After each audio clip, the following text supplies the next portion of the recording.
Mr. Chairman. Attorney General Garland, let me just ask you, does your department have a problem with anti-Catholic bias? Our department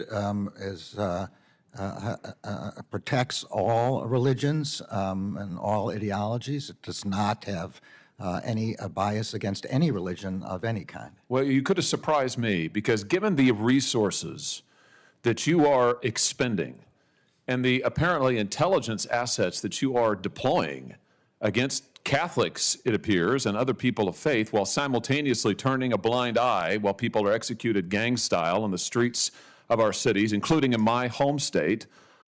Hey everyone, welcome back to McLuey's channel.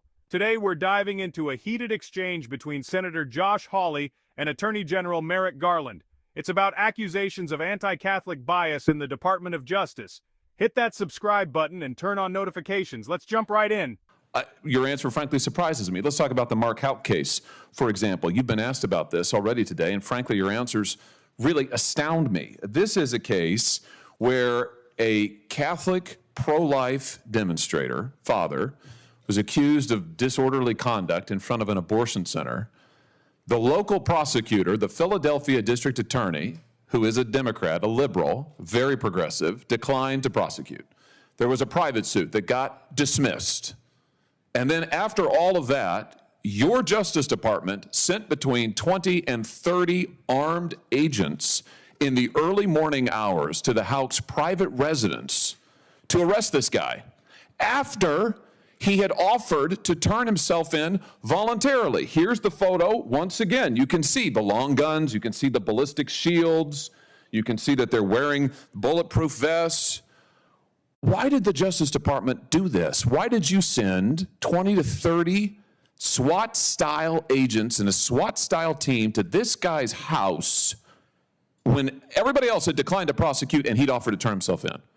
Determinations of how to make arrests under arrest warrants are made based by the tactical operators in the district. They are not. But you surely looked into it by this point, right?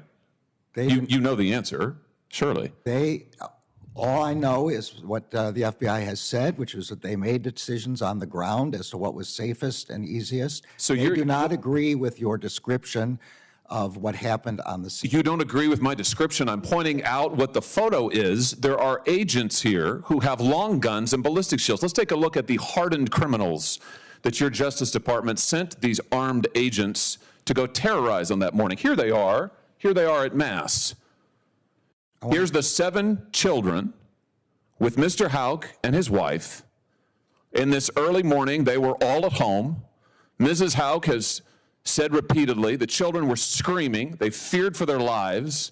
You got these agents demanding that he come out. They've got the guns, she said, pointing at the house and at them. He has offered to turn himself in. And this is who you go to terrorize. What's really interesting to me is this seems to directly contradict your own memorandum about the use of force at the Justice Department.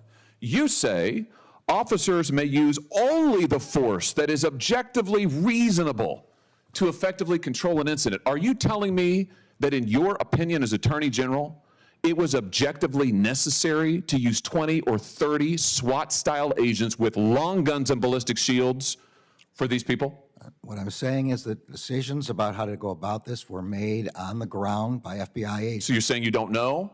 I'm saying what I just said. Which is that you're abdicating responsibility? I'm not abdicating responsibility. Then give me the answer. Do you think, in your opinion, you are the Attorney General of the United States? You are in charge of the Justice Department, and yes, sir, you are responsible. So give me an answer. The FBI does not agree with your description. I'm not asking about the FBI. You are the Attorney General. Give me your answer. Do you think that it was objectively reasonable and they followed your guidelines in sending 20 to 30 armed agents to terrorize these people? Yes or no? The facts I have, which are those presented by the FBI, are not consistent with your description. So you think it was reasonable? I'm saying the facts are not as you describe. What, that the children weren't there? That there weren't long guns there? That there weren't agents? What do you dispute? What's the factual premise you dispute? FBI Be specific. Said they don't agree with your description of... Be specific. They don't agree with what? of how many agents, of the agents who were there, and of what their roles were. They don't agree. Do you know the That's all I can jury say. in this case acquitted Mr. Houck? I'm sure you're aware. Do you know how long it took him? I am aware, and we respect the decision of the jury. Do you know how long it took him? I don't know. 1 hour. 1 hour. Philadelphia District Attorney declines to prosecute. The private suit's dismissed. You use an unbelievable show of force with guns that I just note liberals usually decry. We're supposed to hate long guns and assault-style weapons. You're happy to deploy them against Catholics and innocent children. Happy to. And then you haul him into court and a jury acquits him in 1 hour. I just suggest to you that that is a disgraceful performance by your Justice Department and a disgraceful use of resources. I notice a pattern, though. The FBI field office in Richmond, on the 23rd of January of this year, issued a memorandum in which they advocated for, and I quote, the exploration of new avenues for tripwire and source development against traditionalist Catholics, it's their language, including those who favor the Latin Mass. Attorney General, are you cultivating sources and spies in Latin Mass parishes and other Catholic parishes around the country? No, the Justice Department does not do that. It does not do investigations based on religion. I saw the document you have. What did you do about it? It's appalling. It's appalling. I'm in complete agreement with you. I understand that the FBI has withdrawn it, and it's now looking into how this could ever have happened. How did it happen? That's what they're looking into. But I'm totally in agreement with you. That document is appalling. I'll tell you how it happened. This memorandum, which is supposed to be intelligent, cites extensively the Southern Poverty Law Center, which goes on to identify all of these different Catholics as being part of hate groups. Is this how the FBI, under your direction and leadership, is this how they do their intelligence work? They look at left-wing advocacy groups to target Catholics? Is this what's going on? I mean, clearly it is. How is this happening? The FBI is not targeting Catholics, and as I've said, this is an inappropriate memorandum, and it doesn't reflect the methods that the FBI is supposed to be using.